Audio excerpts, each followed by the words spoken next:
పల్నాడు జిల్లా నర్సరావుపేట రాజకీయాల్లో మాటల యుద్ధం మరింత వేడెక్కింది. మాజీ మంత్రి గోపిరెడ్డి శ్రీనివాసరెడ్డికి ఎమ్మెల్యే చదలవాడ అరవింద్ బాబు బహిరంగ సవాలు విసిరారు.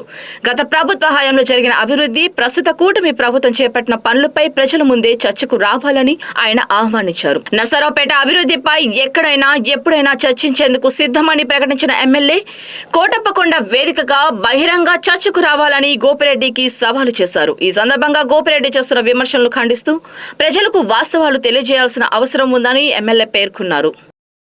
వాటిని వెకేట్ చేయించి వాళ్ళ ప్లే గ్రౌండ్ కి ఆ స్కూల్ కి ఏర్పాటు చేయడం జరిగింది.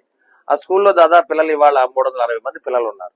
ఈ విధంగా మరి సంక్షేమ కార్యక్రమాలు కాదు, అభివృద్ధి కార్యక్రమాల్లో కూడా మరి చదలవాడ అరవింద్ బాబు అన్నింటిలో ముందుంటాడు. చదలవాడ అరవింద్ బాబు అందరివాడు. ఇవాళ స్వచ్ఛాంధ్ర కార్యక్రమాల్లో అన్ని పార్టీలు కూడా కలిసి స్వచ్ఛాంధ్ర కార్యక్రమాన్ని అమలు చేస్తున్నాము.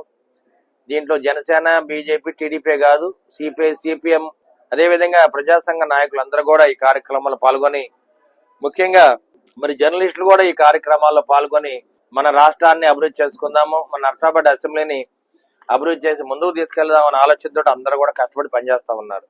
కానీ గోపిరెడ్డి శ్రీనివాసరెడ్డి గారు ఒక సవాల్ విసిరారు. ఈ 2 ఏళ్లలో ఏం అభివృద్ధి చేశారని వారు అడగడం జరిగింది. నేనైతే పూర్తి డీటెయిల్స్ నా దగ్గర ఉన్నాయి. మేమైతే ఏదైతే అభివృద్ధి చేశామో, అభివృద్ధి చేస్తున్నామో, రేపు రాబోయే కాలంలో ఏ రోడ్లు వేస్తున్నాం అన్ని కూడా చెప్పడం జరిగింది. మరి ఇటువంటి కార్యక్రమాల్లో మరి గోపిరెడ్డి శ్రీనివాసరెడ్డి గారు ఎక్కడికి చర్చకి రమ్మని నేను సిద్ధంగా ఉన్నాను. 5 ఏళ్లు మీరు చేసిన పనులు ఏంటి, వాళ్ళు మేము చేసిన పనులు ఏంటి కూడా మరి మీడియా ముందు కూర్చొని మనం మాట్లాడదాము.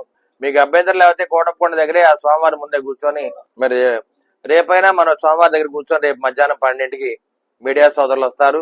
మీరు కూడా రండి. గోపిరెడ్డి శ్రీనివాసరెడ్డి గారు, నేను కూడా వస్తాను.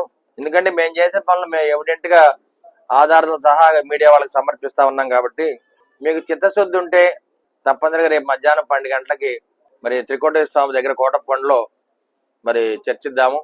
చిత్తశుద్ధి ఉంటే మాత్రం రేపు మధ్యాహ్నం 12 గంటలకు నేను అక్కడే ఉంటాను. అరవింద్ బాబు సిద్ధంగా ఉంటాడు అక్కడ కోటప్పకొండలో. మీరు కూడా సిద్ధంగా ఉంటే రండి, చర్చిద్దాం.